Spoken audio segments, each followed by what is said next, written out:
এই কি হয়েছে তোর পকই?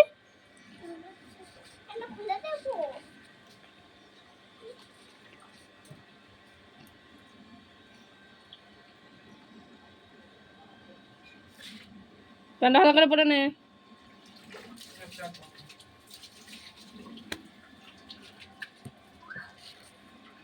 বাইরে আসবি না। ওদের দুটো খেলনা টেলনা দাদা।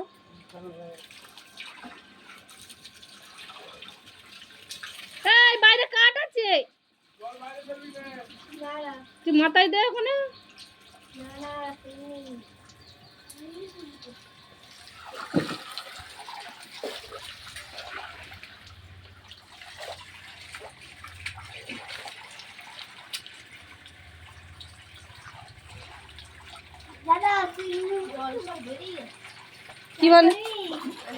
কি বানাচ্ছিস? না পারলে এরকম করে করে দু একটা করে নেই না। আরে কি বানাচ্ছিস এটা? কি বানাচ্ছিস? না না ওয়াটার পার্ক। ওয়াটার পার্ক তো না সুইমিং পুল। বস আমি তার খেলনা আনে দুটো।